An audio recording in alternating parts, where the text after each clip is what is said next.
Man who claims wife's death a suicide, now charged with murder. There's a reason why the procedure in these cases are always to have the spouse the number one suspect until they're ruled out. Prosecutors have charged a halfway man in his wife's death early Tuesday. Halfway is the name of a city or town. I'm saying this for me. I'm pretty sure you guys knew already. May 17th, 2022, despite the man's claims that she committed suicide.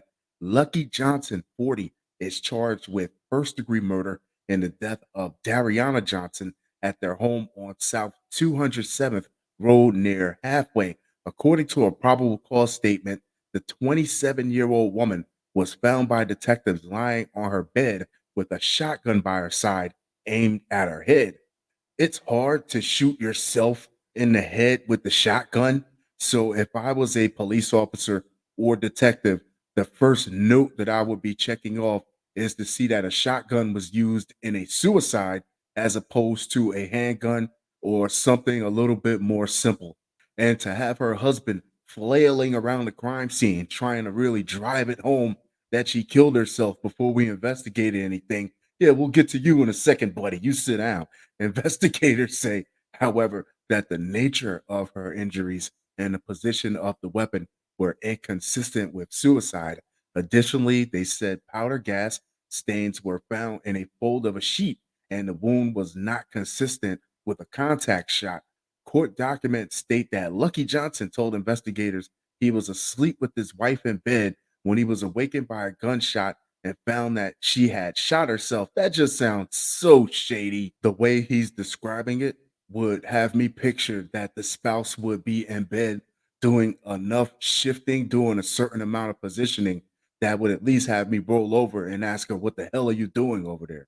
He said he collected himself and called 911, but investigators said phone records show he first called another woman, who later told a Missouri Highway Patrol trooper that she and the Johnsons were in a relationship. There we go.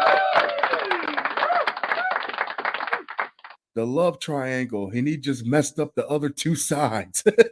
I don't know what made him think that the third party will want anything to do with this situation other than calling the police. Because in these cases, if the husband is suspect number one, then the extracurricular lover is definitely suspect 1B or a very close suspect number two. When fronted with this inconsistency, Johnson asked to speak to a lawyer. The documents say he was arrested and charged on Tuesday and is being held in the Polk County Jail in lieu of $1 million bond. Florida man cooked alive after deputy stun gun ignites gasoline at Wawa station. I'm pretty sure it doesn't take extensive police training to know not to use things that can cause a spark next to gasoline. Jane Barreto, 26, suffered third degree burns on 75% of his body during a February 27th incident at a Wawa gas station in Orlando, according to a Wednesday statement from the Najam Law Group.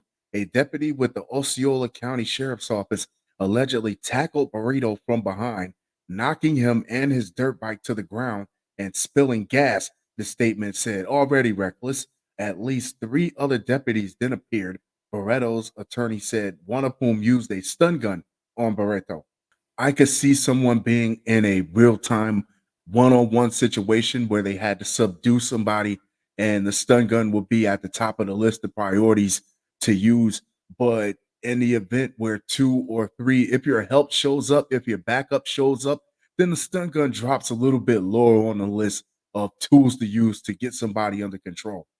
Deploying the weapon engulfed almost his entire body in flames, and approximately half of the other deputies as well. The lawyer said, "Yeah, exactly. You're using it and you're not even thinking about your own safety."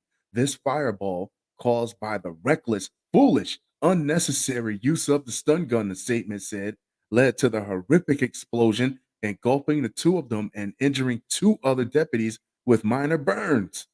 The sheriff's office did not respond to a request for comment Wednesday. What are you gonna say? You can't openly say that your deputy is a goddamn moron. NBC affiliate WESH of Orlando reported the sheriff's office said in February the incident started when people called 911 on a group of motorcyclists who were pointing guns at people. Barreto allegedly fled from an attempted traffic stop, but deputies said they later found him at the Wawa in Orange County, according to WESH. The sheriff's office plans to hold a news conference about the incident on Thursday, the news outlet reported. Did they at least find a gun on this guy? Lawyers for Burrito provided NBC News with a report on the incident from the Florida Department of Financial Services Bureau of Fire, Arson, and Explosive Investigations. He gets the call about a possible gun at the scene around some bikers. Okay, so it's a proceed with extreme caution situation. But from there on out, there is nowhere in the story where it says the guy brandished a gun or if even a gun was found in his possession. Video captured the moment Burrito became engulfed in flames while he and a deputy struggled on the ground. According to the report, gasoline is pooling underneath them, soaking their clothing. The report said at one point during the video, you can hear the taser device cycle, then immediately see a flash, then watch the fire travel from underneath the deputies to everyone involved and back to the dirt bike. Whoa! In the statement, Burrito's lawyers said he was not armed, has no criminal record, and was followed 5 miles out of Osceola County into Orange County, where he stopped to fill up about a mile from his home. Waste the time, waste the resources, and then at the end, this is what happens. Instead of notifying the next county over, he actually followed this man outside of his jurisdiction. Mighty fine police work. The incident was prompted by the zero tolerance policy for motorbike enthusiasts from the Osceola County Sheriff's Office. Burrito lawyers said Burrito had been with dozens of other motorbike enthusiasts before deputies broke up the gathering. According to attorneys, Burrito continues to have painful medical treatments and is in dire shape. His lawyer said, Mr. Burrito is undergoing potentially life saving but excruciating treatment. The statement said he is without skin on most of his body, his skin having been burned off. He undergoes procedures that require his dead skin to be routinely peeled off his body. Oh, Mr. Burrito will again be placed in a medically induced coma over the next couple of days. Burrito's lawyers also allege the sheriff's office has not turned over body camera footage and deputy reports and are asking the Florida Department of Law Enforcement to take over the investigation and the U.S. Department of Justice to intervene. NBC News was unable to reach either organization for comment. Utah man accused of repeatedly stabbing Tinder date allegedly told police he had more attacks planned. So, what I'm starting to see a pattern of is whenever these folks do something horrific, the first thing they do is tell investigators they had plans to do more. It's like they're trying to downplay what they've done by saying that they wanted to do more, that they could have done more. An 18-year-old Utah man has been arrested on accusations he attempted to murder two women, including one he allegedly met days earlier on a dating app, according to a release from the Davis County Sheriff's Office. Kane Fairbank was charged with 2 counts of attempted murder, 2 counts of obstruction of justice, and 1 count of kidnapping. Officials stated he is currently being held without bail, according to online jail records. On Thursday, Fairbank allegedly met a woman on the Tinder app and coerced her into his vehicle in Miller Park in Bountiful, Utah, where they stayed for several hours. Authorities say shortly after 6:30 p.m., he allegedly stabbed the unidentified woman while inside his vehicle. Fairbank began attacking her with a knife, stabbing her multiple times. She sustained significant injuries to her hands, neck, and face at this time, a detective wrote in an arrest report obtained by TV station KUTV. The sheriff's office statement says the victim fought back, broke away, and was able to flag down nearby witnesses. Good. The witnesses created a barrier between the woman and Fairbank, who allegedly fled the scene and drove to a nearby gas station, according to the release. Once there, he allegedly abandoned his vehicle and fled to a neighborhood before stabbing a 64-year-old woman, officials stated. A Good Samaritan spotted Fairbank and detained him until police arrived and took him into custody.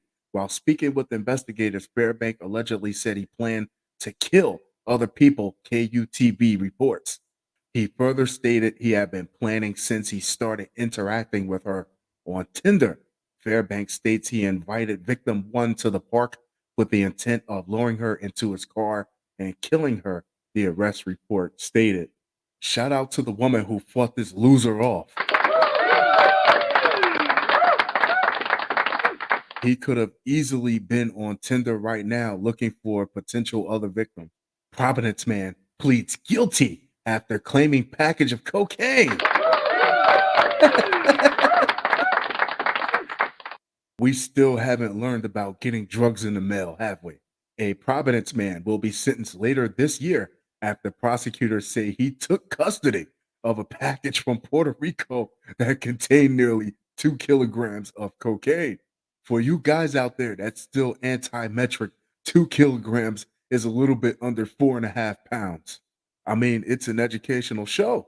Robinson Padilla Rosario, 38, pleaded guilty to a federal charge of possession with intent to distribute 500 grams or more of cocaine using a communication device to facilitate the commission of a drug felony, the Office of U.S. Attorney Zachary Kunha announced.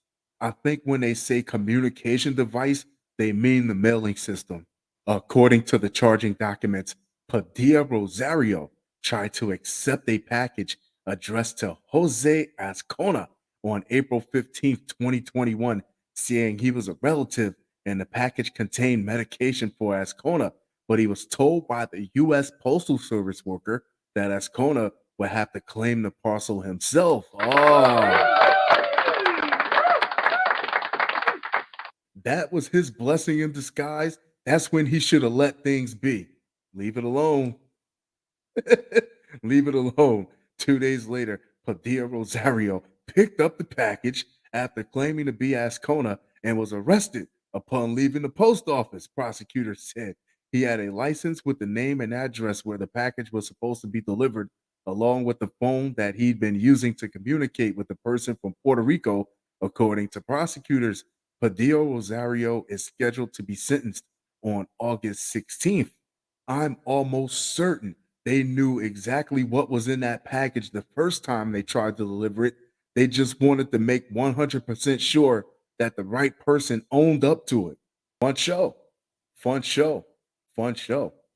That being said, I'm going to wrap this one up, but I'll be sure to talk to you guys very, very soon. Adios.